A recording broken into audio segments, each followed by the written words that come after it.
your hands where I can see them. Is this vehicle registered to you? Yes, it is. Everything is in order. Keep your hands where I can see them. Don't you move! I said don't you move! Still wearing his suit, tie slightly loosened. The badge clipped to his belt gleamed faintly beneath his jacket.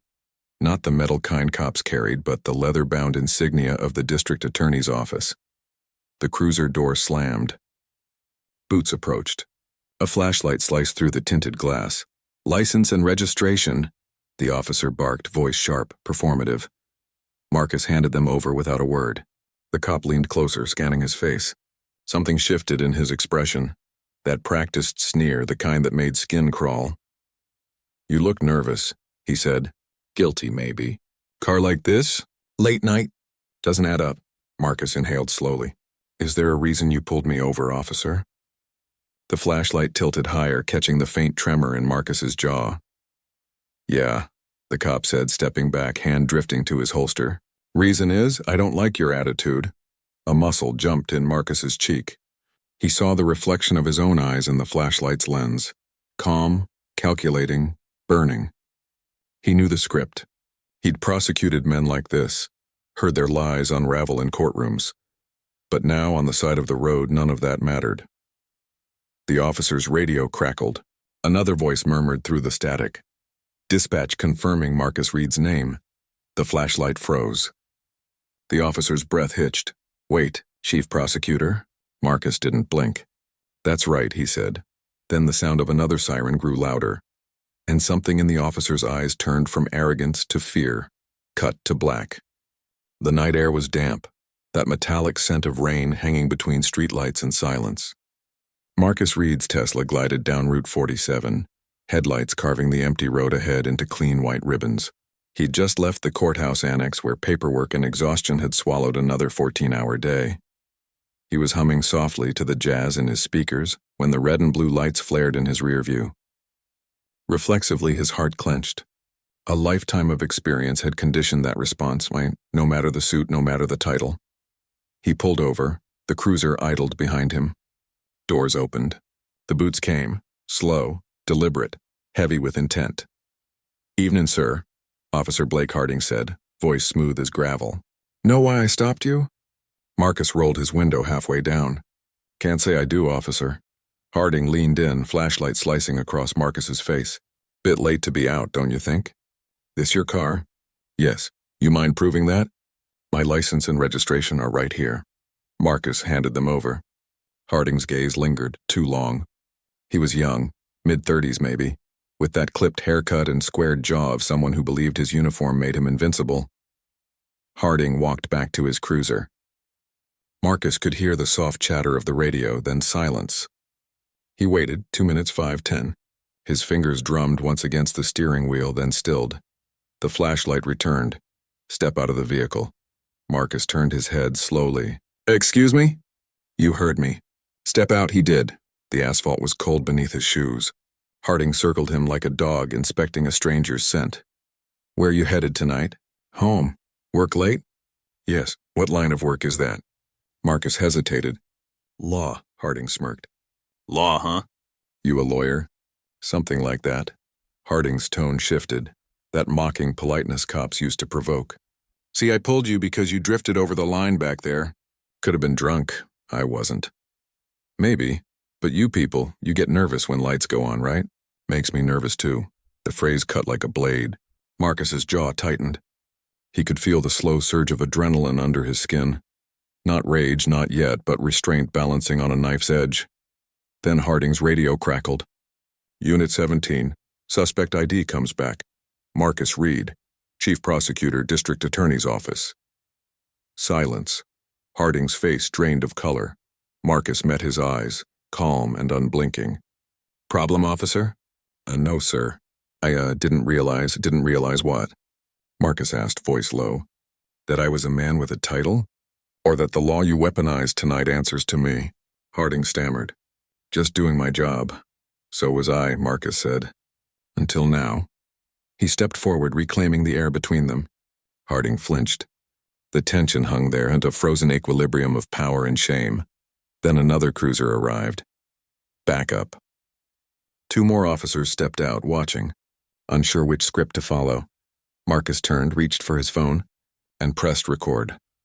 "Let's make sure we both do our jobs right," he said. The red lights flickered across their faces, painting the road in accusation. The sirens hummed in the distance, and the story began. The morning after the stop, Marcus Reed's office felt colder than usual.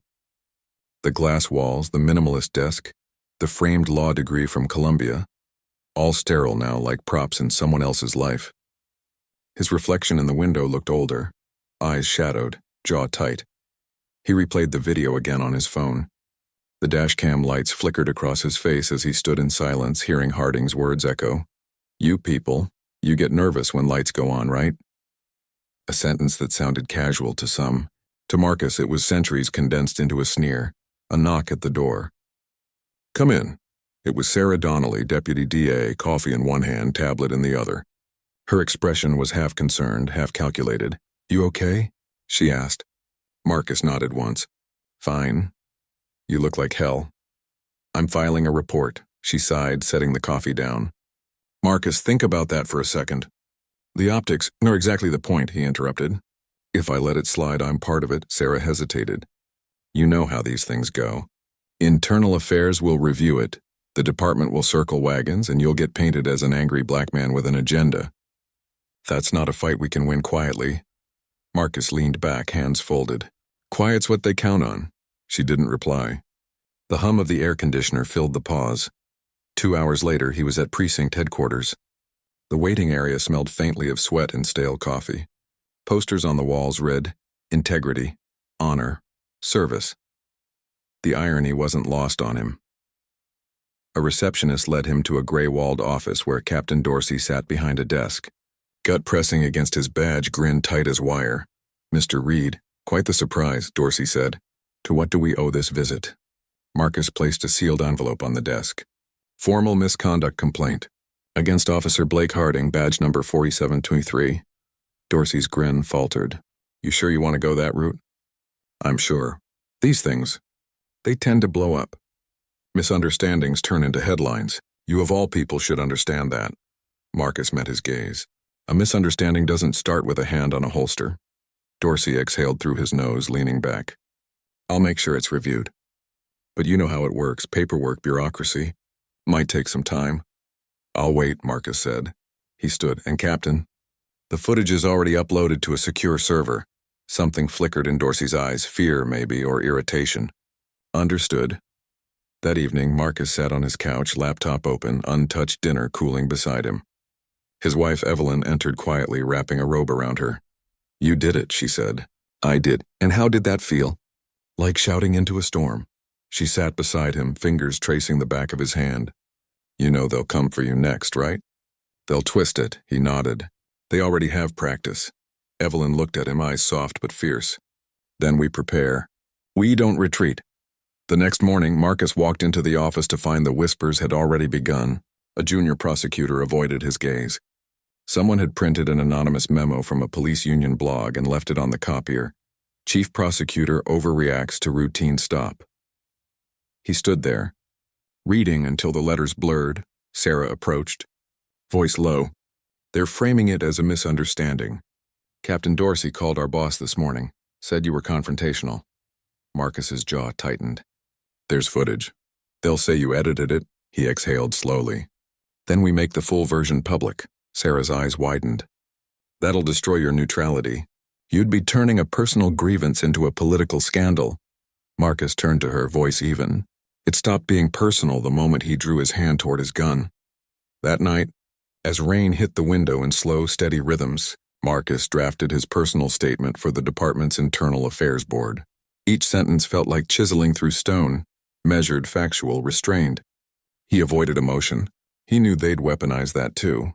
"On the night of October 17th, I was stopped without cause by Officer Blake Harding. During the encounter, the officer exhibited racial bias and used language suggesting prejudice. I complied fully. Despite this, he escalated without provocation. He read the words twice, then 3 times. They sounded too clean for what it had felt like. Evelyn appeared in the doorway. "You're still working?" trying to make it real on paper. It already is, she said. You lived it. He looked up, eyes tired. And that's the problem. It shouldn't take living it to prove it. Outside, a siren wailed faintly, distant, indifferent, constant. Marcus saved the file. The glow of the laptop screen faded against the dark window. Tomorrow his complaint would go official. Tomorrow, the system would decide whether truth or silence had more value.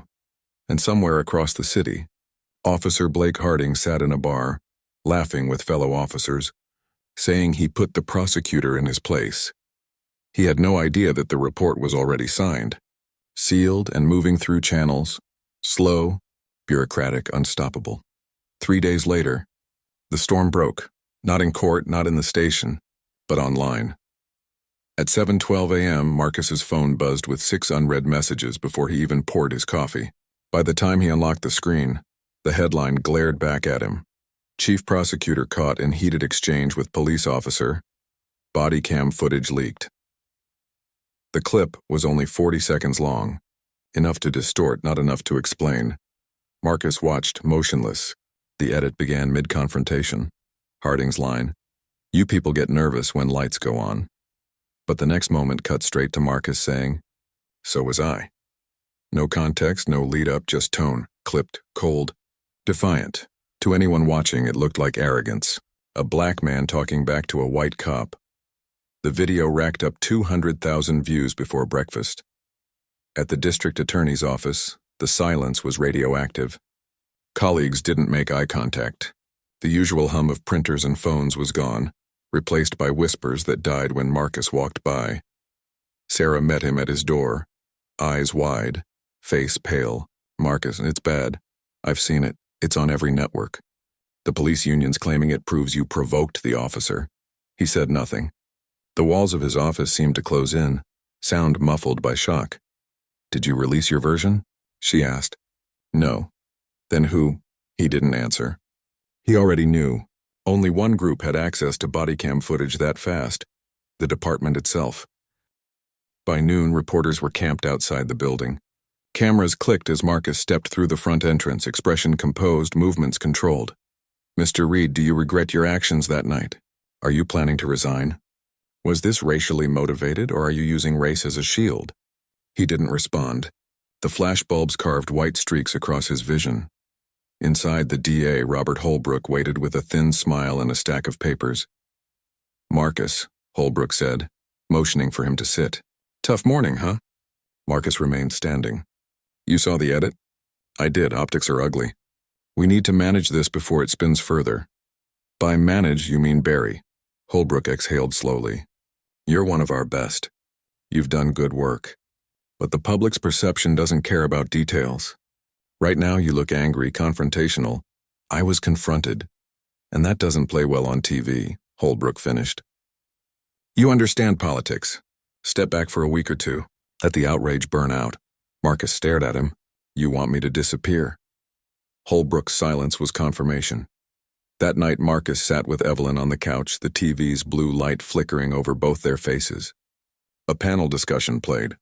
4 commentators dissecting his behavior, none mentioning the officers. One spoke with smug authority. "Look, I respect his position, but the tone he used. That's the problem with these encounters. Everyone's so quick to cry racism." Evelyn muted the screen. "They're rewriting it in real time." Marcus's voice was quiet. "And they'll keep doing it until someone forces the full truth out. You're thinking of releasing the real footage." He nodded. "I have it saved. The whistleblower from Internal Affairs slipped me a copy." "That's dangerous," she said. "If they trace it, they already branded me guilty. There's nothing left to lose but silence." She reached for his hand. "Then make it count. Don't just defend yourself. Expose the system that made him possible." He met her gaze. "That's the plan." The next morning, a blog called Civic Truth Wire published an anonymous post. Selective body cam footage released by police to smear Chief Prosecutor, sources claim. Full clip reveals intimidation and racial bias. No one knew who leaked it, but Marcus did. By noon, the unedited footage hit social media. Every second of the stop, raw and uncut. The nation saw Harding's smirk, the holster grip, the mockery. They saw Marcus calm, compliant, patient. They saw truth stripped of editing. For the first time in days, silence filled the comment threads. Then anger. Then reckoning #spread. Talk shows reversed tone. The union doubled down claiming deepfake manipulation. And somewhere in a quiet precinct office, Captain Dorsey slammed his fist on the desk. Who the hell leaked it? Marcus watched the chaos unfold from his apartment window, city lights reflecting off the glass. The truth was finally visible, but visibility was not safety. His phone buzzed again.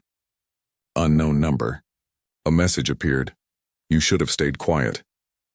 He stared at the words until they blurred, then deleted them. For the first time in a week, he smiled. Small, grim, resolute. Quiet had never served him. Now, noise was his weapon. The internal affairs boardroom smelled of coffee, sweat, and fear. Not Marcus's, though. He'd shed that days ago. The long rectangular table gleamed under fluorescent lights. Sterile, bureaucratic, designed to make truth suffocate beneath procedure. At the far end sat Captain Dorsey, jaw set tight. Beside him, Officer Blake Harding, crisp uniform, polished badge, smirk firmly in place. His lawyer, a department regular named Kincaid, scrolled through a tablet. Like this was just another parking citation hearing. Marcus entered without greeting. He placed a manila folder on the table, no words wasted. Chief Prosecutor Reed, Dorsey began, voice strained with performative civility. We appreciate your cooperation in resolving this misunderstanding. Call it what it is, Marcus said. Misconduct. A flicker of annoyance crossed Dorsey's face. You're here as a complainant, not as a prosecutor. Let's maintain boundaries. Marcus leaned forward slightly, voice calm. Boundaries disappeared the moment your officer weaponized his badge. Harding's smirk widened. Sir, with all due respect, I didn't weaponize anything. I followed protocol. The footage clearly shows you were agitated. Marcus turned his gaze on him, measured, surgical. You mean when you circled me with your hand on your gun? Or when you said, and I quote, you people get nervous when lights go on? Kincaid cut in. My client meant no racial implication. It was an unfortunate choice of words in a tense moment. Marcus opened the folder and slid a printed transcript across the table. The words are there, unedited. You don't get to sanitize them in hindsight, Dorsey shifted. Mr. Reed, the department regrets any offense, but we must focus on facts, not perceptions. Facts are on tape, Marcus said. The problem is what you choose to see. Silence. Fluorescent hum. Harding's boot tapped lightly against the tile, a rhythm of arrogance. Kincaid leaned forward. My client has served with distinction for 9 years. Clean record. No bias complaints. He's being vilified because of political pressure and online hysteria. Marcus tilted his head. 9 years, 3 civilian stops dismissed by review boards that you chaired, Captain. Internal patterns scrubbed clean. Distinction, you said? Dorsey stiffened. Those cases were adjudicated properly. Marcus's voice stayed steady. Adjudicated or buried? For the first time, Harding's smirk faltered. The stenographer paused, unsure whether to keep typing. The air felt thick, like someone had cracked open the room's moral oxygen. Finally, Dorsey cleared his throat. Mr. Reed, are you implying systemic corruption? I'm stating observable behavior, Marcus said. The video proves misconduct. The records prove pattern, and your silence proves complicity, Kincaid scoffed. You're making this personal. Marcus met his gaze. When an officer threatens a citizen at gunpoint, it's personal. When that citizen's title saves him from becoming a statistic, it's systemic. No one spoke. Harding's lawyer whispered something under his breath. Harding's jaw tightened. Dorsey finally said, Let's take a brief recess. Marcus stood. Don't bother. I'm done here. He turned toward the door, but Harding's voice followed. Low, goading. You know, sir, for someone who preaches the law, you sure enjoy playing the victim. Marcus stopped. Slowly turned. The room went still. Say that again, he said quietly. Harding leaned back, arms crossed. I said, but Marcus's stare cut him off. Not rage, but precision, the look of a man measuring the weight of every word before he used it. You think this is about me? You think I want to be here? Wasting time proving I'm human to men who already decided I'm not? No answer. Just that rhythmic tapping of Harding's boot again. Marcus stepped closer to the table. You're a man with power and no discipline. That's a dangerous combination. And now you've made it visible. Dorsey tried to interject, Mr. Reed. Marcus's tone didn't rise, but it sharpened. This isn't over, Captain. You can bury reports, leak footage, spin narratives, but sunlight's already on you.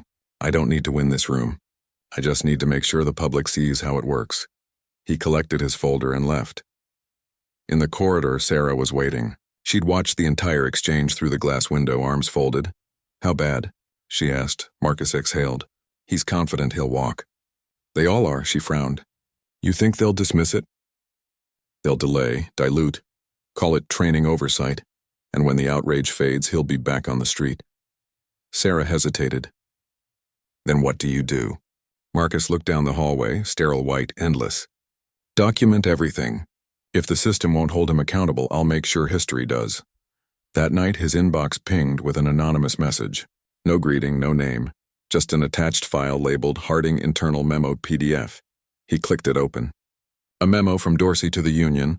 Officer Harding to be cleared of all wrongdoing. Prepare statement emphasizing mutual. Misunderstanding.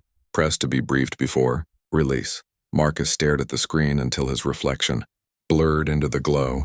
They'd already written the ending, but not the one he'd allow. He opened a new folder on his desktop and titled it Project Reckoning. Then he began to type. The email came at 9:07 a.m. Subject line. Administrative leave pending review. No explanation. No courtesy call. Just a sentence that felt like a gavel. Marcus read it twice, then a third time, the words turning hollow in his head. Effective immediately. That phrase, clean and bureaucratic, sliced through years of service like it meant nothing. He closed his laptop and stared at the skyline through his office window. The city looked indifferent, commuters rushing, horns blaring, life continuing as if justice hadn't just been choked into silence again. A knock. Sarah entered quietly, a folded copy of the Tribune in hand. The front page screamed, DA's office under fire after prosecutor's confrontation with officer. Below it, a subheader. Source, Reed suspended amid integrity review. He didn't speak. She placed the paper on his desk like evidence. I tried to stop it, she said. Holbrook said it's best for optics. Marcus's jaw flexed. Optics, he repeated. They're always protecting optics when never people. He's worried the department will retaliate against our cases. We can't afford a public feud, he looked up. They already started one. An hour later, he cleared his office. The walk to the elevator felt longer than it should have. People looked away. Conversation stopped mid-sentence. Not one colleague met his eyes. In the elevator, Sarah finally broke the silence. You could fight this through official appeal. Maybe even file for wrongful suspension. Marcus gave a humorless smile. Fight the DA's office while the police union cheers from the sidelines? They'd love that headline. Then what? She asked. He looked straight ahead. Then we stopped playing defense. At home, the quiet was worse. The house felt too large, too still. Evelyn was in the kitchen, her laptop open to a news stream. She looked up as he entered, her face softening when she saw the fatigue behind his eyes. They suspended you. He nodded. She walked to him, cupped his face in both hands. I'm sorry, he exhaled. Don't be. This was always their play. Evelyn shook her head. No, their play was to scare you into silence. You're still standing. Marcus gave a small, weary smile. For now. By evening, social media had turned the case into theater. The same channels that once praised Marcus as the city's reform voice now called him unprofessional, volatile, biased. Clips looped out of context, each one a fragment of a man edited into a villain. In a precinct across town, Harding stood at a bar with two officers laughing over whiskey. A news anchor's voice played from the television. Officer Harding remains on active duty. Sources say he's being considered for a departmental commendation for restraint under pressure. Commendation? Harding muttered, smiling. Guess I'm the face of professionalism now. The other officers chuckled. Hell, you might make sergeant after this. He raised his glass. To the system. It always takes care of its own. At that same moment, Marcus sat at his desk in the dark, the only light coming from his computer screen. The leaked memo glowed like a confession. Evelyn appeared in the doorway, concern etched into her voice. You haven't eaten, He didn't look up. I'm compiling everything. Every record, every communication, every name involved. She stepped closer. You can't burn yourself out, Marcus. He stopped typing. You think they're not counting on that? Silence stretched between them, heavy, intimate, unspoken. Finally, she said quietly, You're not doing this alone. Whatever comes next, I'm in it with you. He met her eyes, the weight in his chest softening slightly. You always are. The next morning, the headlines flipped again. Someone inside the department leaked Harding's performance review. Glowing, sanitized, falsified. The union called Marcus's suspension a necessary measure against anti-police bias. Holbrook's office released a statement. The district attorney's office values accountability and impartiality. We have full confidence in the ongoing internal process, Marcus read it once. Full confidence, he murmured. Translation, they've chosen their side, Sarah called that afternoon. Her tone was low, urgent. I just heard, Harding's been promoted officially, Sergeant Harding, effective next week. Marcus's throat went dry. They rewarded him. Optics again, she said bitterly. They're making a point. He leaned against the desk, staring at the city outside. Then so will I. That night he drafted a letter, not to the department, not to the DA, but to the press. A concise, factual statement. I was placed on administrative leave after reporting misconduct by a police officer. The same officer has now been promoted. I will not remain silent while justice is traded for politics. He hit send before doubt could catch up. Evelyn watched him from across the room. You just went to war, she said softly. He nodded. No, the war was already happening. I just stopped pretending I wasn't in it. Outside, the wind pressed against the windows like the city itself was holding its breath. The email came at midnight. No subject, no signature, just a link and 5 words. You need to see this. Marcus hesitated before clicking. The link opened a cloud drive. Inside, a single file labeled Unedited Bodycam Master Harding 17OT.mp4. He pressed play. The footage began 30 seconds earlier than the public version. The missing context. Harding in his cruiser smirking at his partner, saying, Watch this. Guy like that doesn't expect to get stopped. They always get mouthy when they're clean. Then the stop itself. Harding's mock politeness. The tightening of his grip on the holster. The tone that turned venomous the moment he saw Marcus's face. The proof was all there, not just misconduct, but intent. Marcus leaned back in his chair, the air leaving his lungs in slow disbelief. Someone inside the department had risked everything to get this to him. He replayed the line twice. Watch this. The casual cruelty of it. Not rage. Not panic, just sport. He forwarded the clip to Sarah with a single message. We have the real file. By morning, she was in his apartment. No makeup, no pretense, just adrenaline and fear. Who sent it? She asked. No clue. Could be bait, she said. If the department finds out you have it, they will, Marcus said flatly. And when they do, I'll already be 3 steps ahead. Sarah exhaled. You're planning to leak it again? He nodded once. She paced. Marcus, think. If this is traced to you, they'll spin it as revenge. A disgruntled employee trying to smear the force. Marcus looked at her. Then we won't leak it. We'll use it. That afternoon, he met quietly with a journalist he trusted, Lena Torres from the Chronicle, a reporter known for slicing through police narratives like glass. They met in the back booth of a coffee shop where nobody cared who sat in the corner.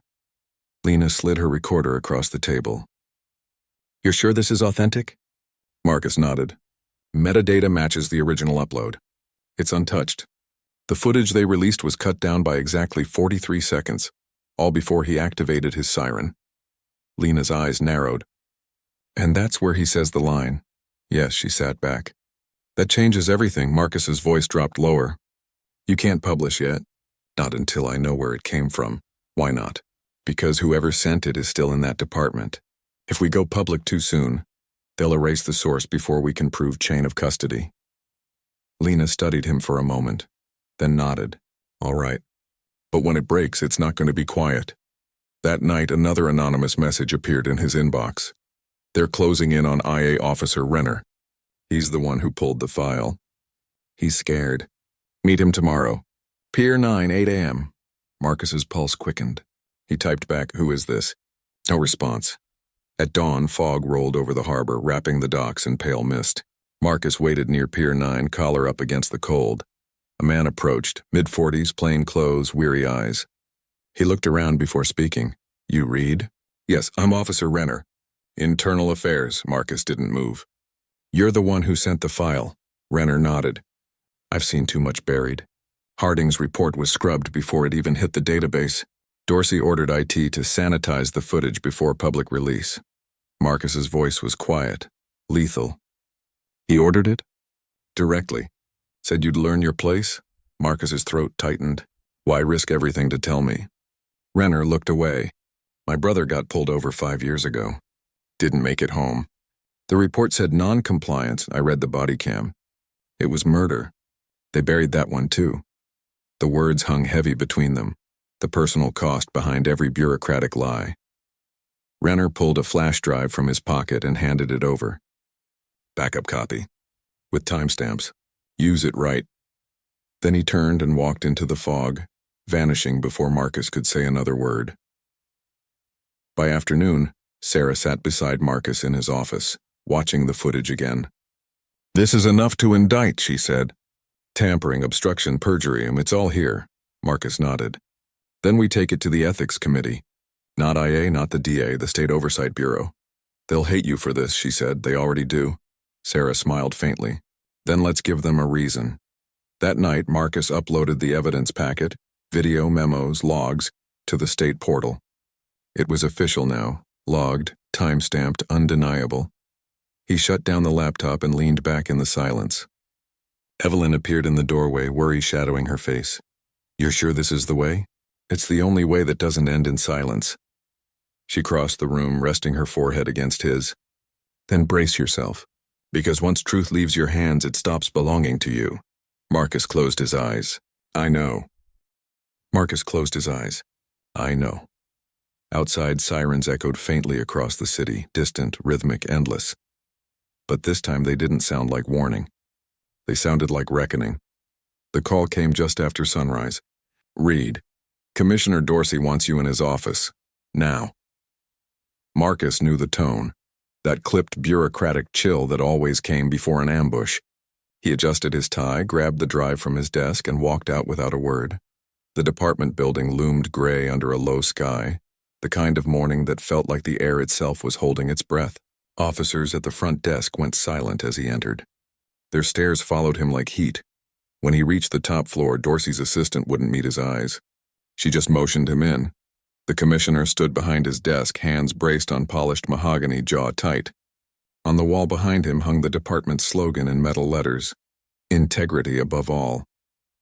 Dorsey didn't look up. You want to tell me what this is?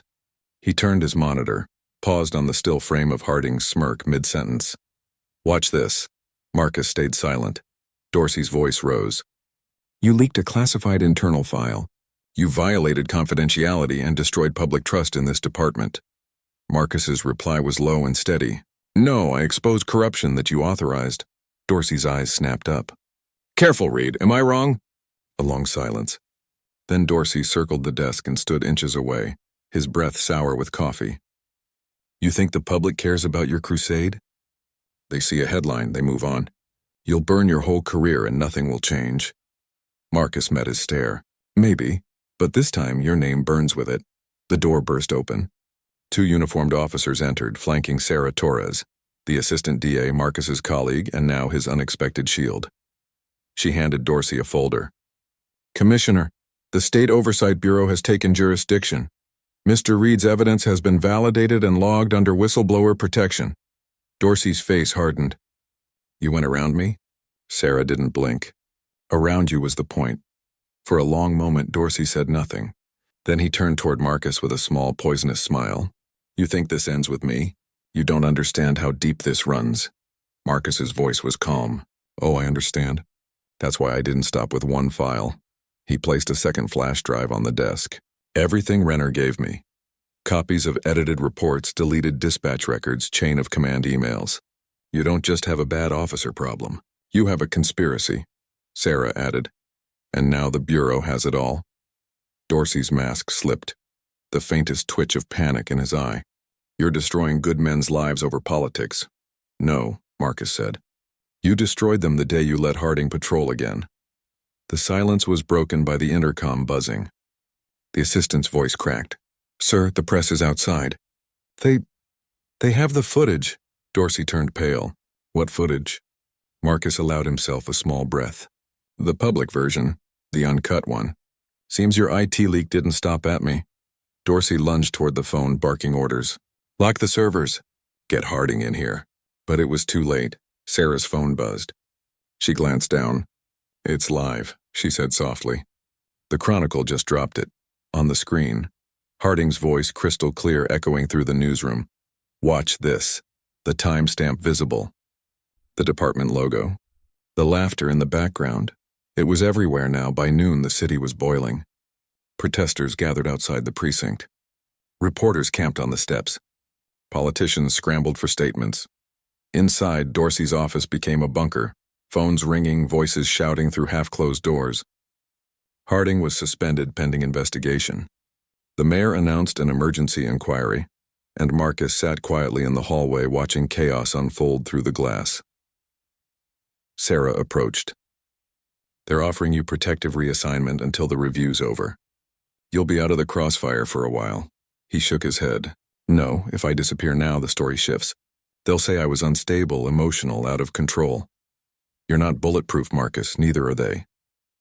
Hours later, Dorsey stepped out of his office, sweat gleaming on his temples. Cameras flashed. Reporters shouted questions. Commissioner! Did you authorize the body cam tampering? Was there a cover-up? Will you resign? Dorsey didn't answer. He just kept walking. Straight past Marcus, eyes fixed ahead, the crowd parting around him like water around a stone. Marcus watched him go. No triumph, no smile. Just exhaustion. A hollow understanding that truth was heavier than victory. Sarah joined him. He's done, she said. For now. You should feel something. I do. What?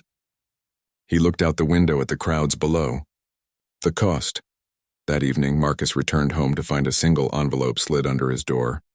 Inside was a note in handwriting he didn't recognize. Renner's gone. They found him. Be careful who you trust. His hands tightened around the paper until it tore. Outside, police sirens echoed again, this time closer, frantic, unending. He stared out into the dark street, the city flashing red and blue, a storm of justice and fear colliding in the same breath. And for the first time in days, he didn't know if he was the hunter or the hunted. The department's lobby looked like a siege zone.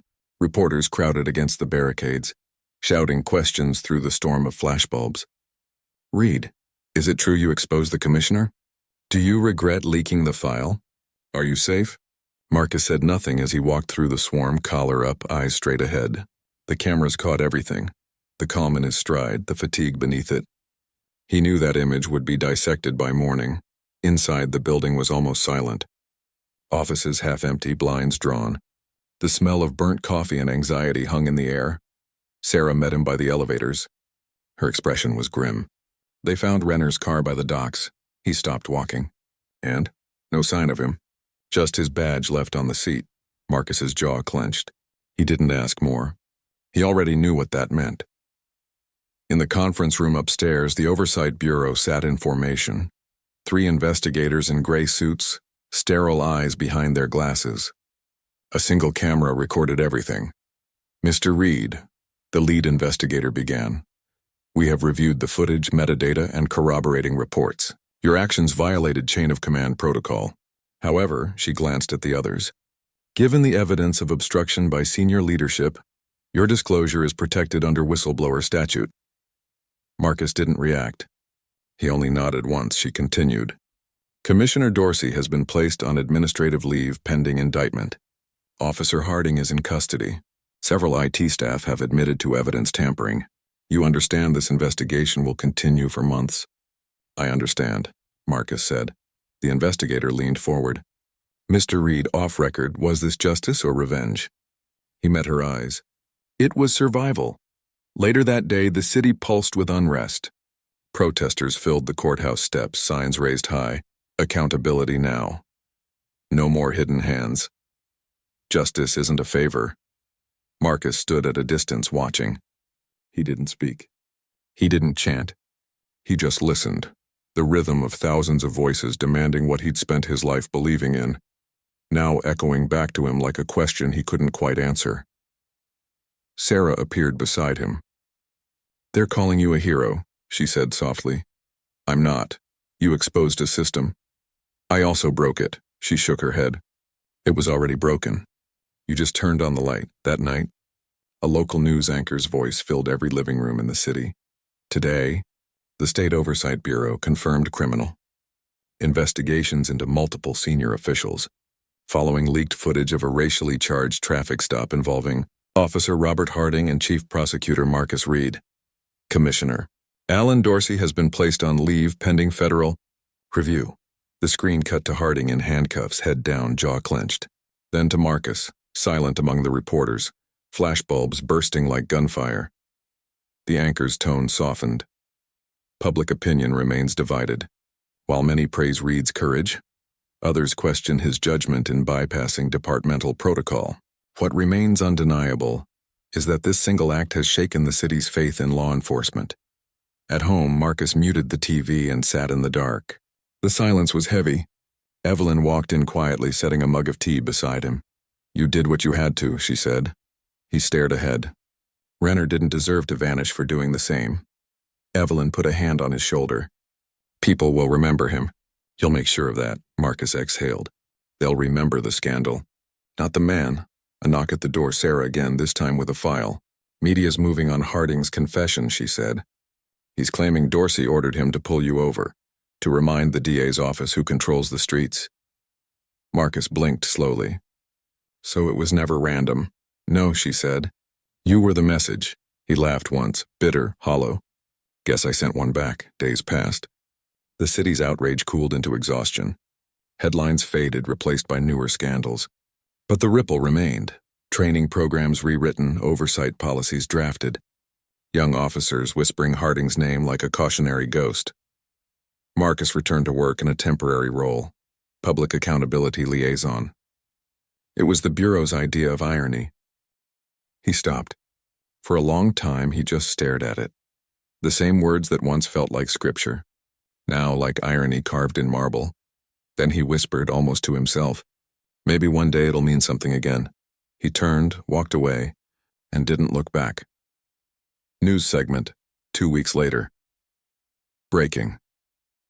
Former Commissioner Alan Dorsey has been formally indicted on charges of obstruction of justice, evidence tampering, and conspiracy. Prosecutor Marcus Reed declined to comment, issuing only a written statement. "Justice is not vengeance. It's the mirror we hold up to power and ask if it still recognizes itself." Late that night, Marcus stood alone on the balcony, city lights glinting below. The air smelled of rain and gasoline. He thought of Renner, of every name that never made the news, of how truth always arrived too late for someone. Evelyn joined him, resting her hand on his arm. "You did change something," she said. He didn't answer, because he knew change didn't erase the scars and it only made them visible. Below, sirens wailed again, not in warning this time but in weary repetition. The sound of a system still bleeding, still alive, still refusing to die. Marcus closed his eyes. The storm had passed, but the air still tasted of smoke. The courtroom was colder than usual, the kind of chill that felt designed to humble everyone who entered. The seal of the state glimmered above the bench, catching the harsh fluorescent light. Rows of press filled the back, notebooks ready, cameras waiting. Marcus took his seat at the prosecution table, expression unreadable. This wasn't his case anymore. Technically, he was only an observer. But everyone knew who had set it in motion. Across the aisle, Alan Dorsey sat with his attorneys. His once commanding posture was gone, replaced by the faint slump of a man whose empire had begun to rot from its foundation. His eyes found Marcus's for a split second. No apology, no hatred. Just recognition. Two men bound by the truth they'd unearthed. The judge entered. Court is now in session for the state versus Alan Dorsey and Robert Harding.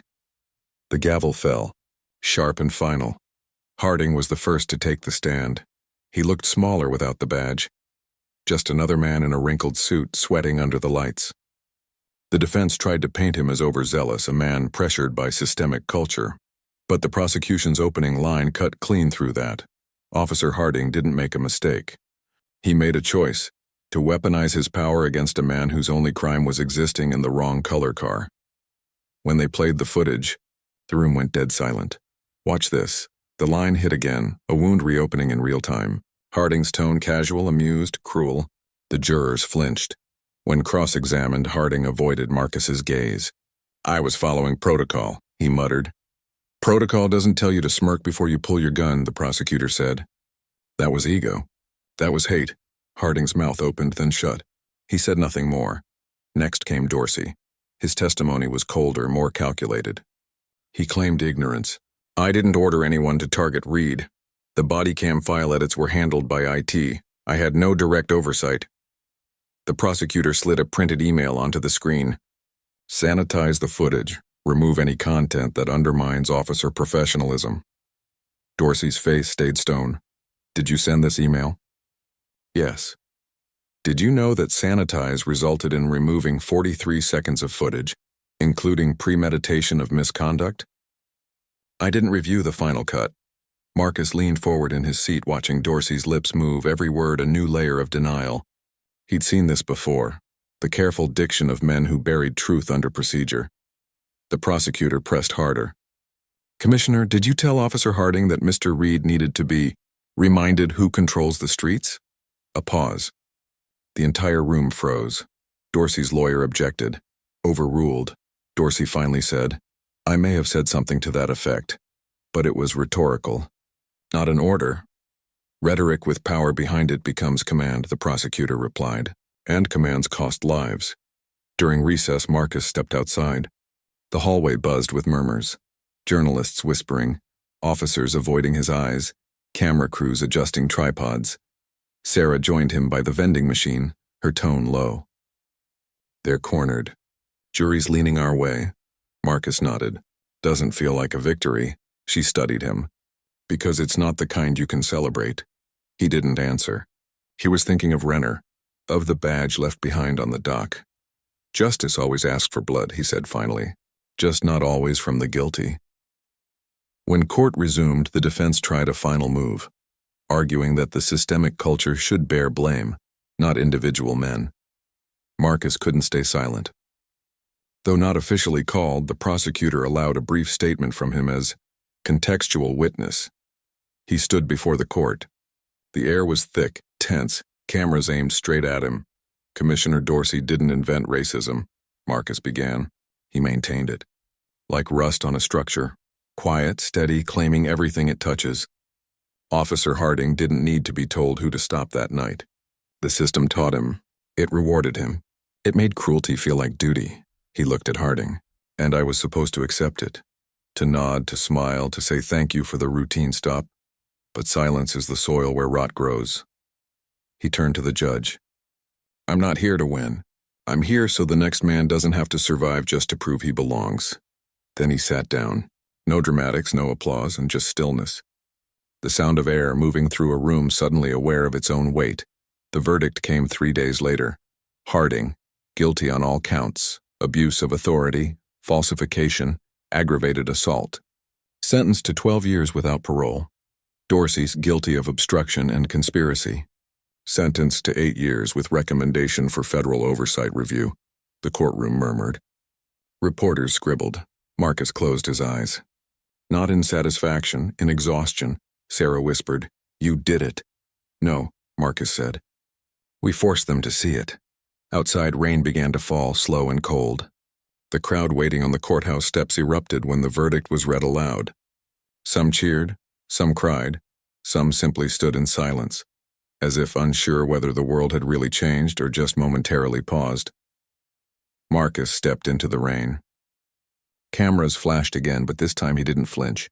A reporter shouted, "Mr. Reed, do you believe justice was served?"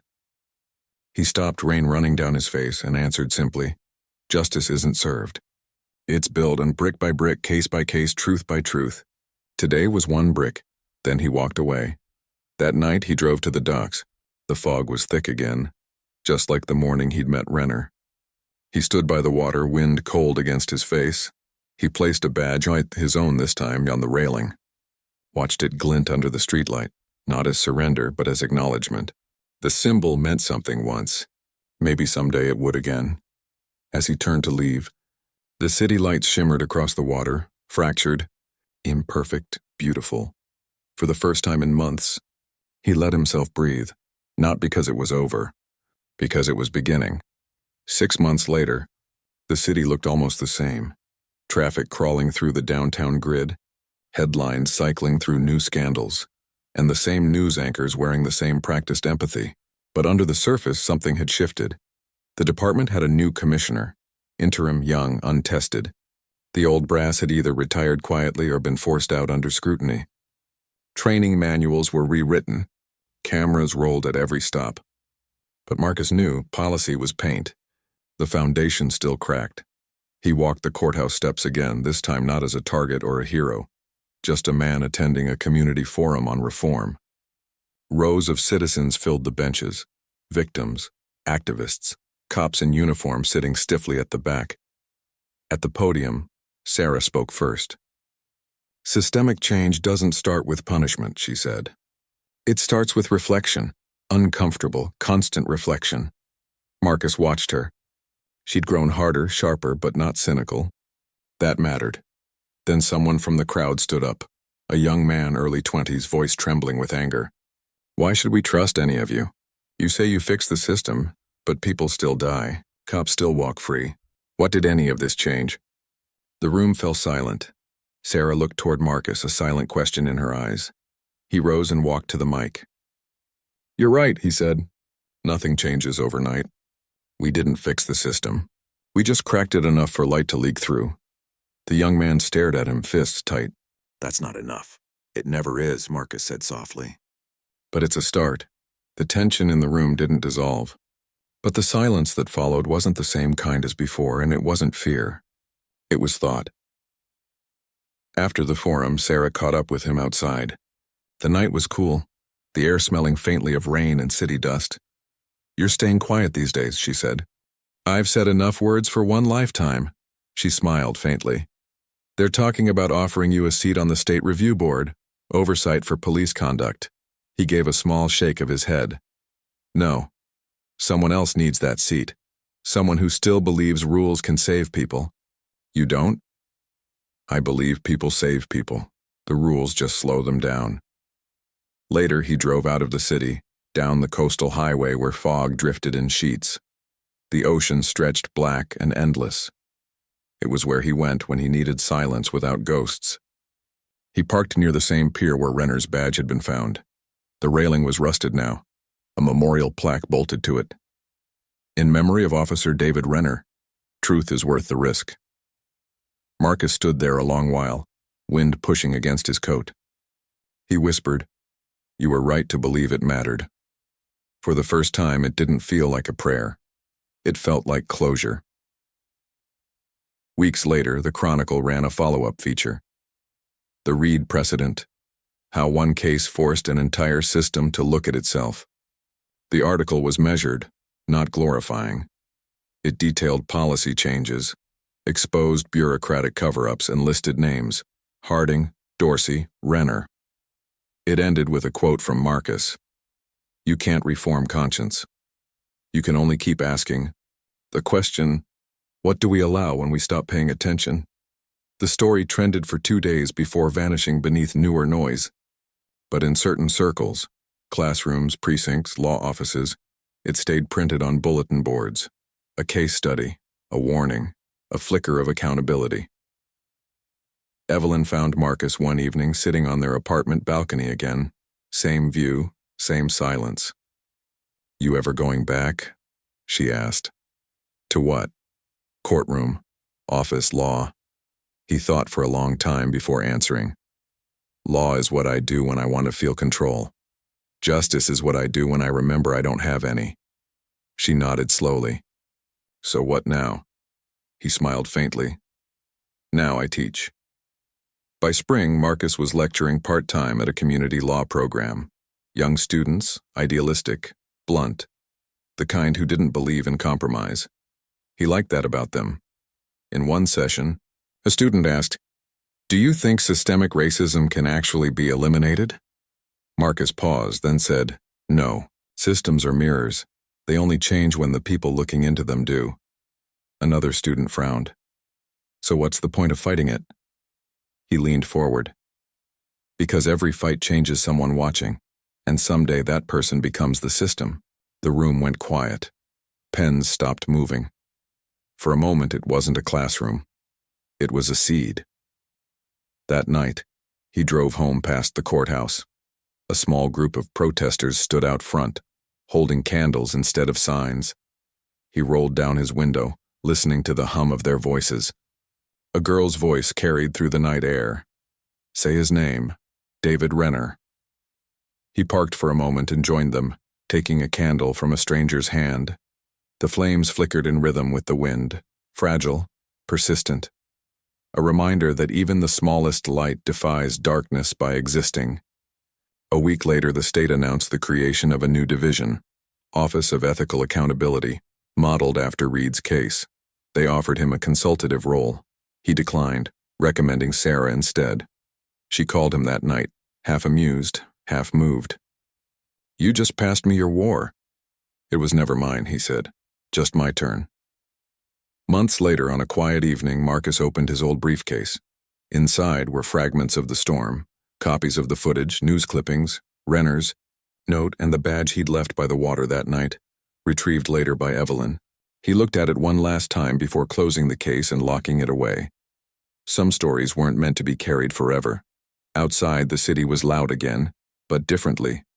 The noise wasn't denial anymore. It was discourse, arguments, demands, people refusing to look away.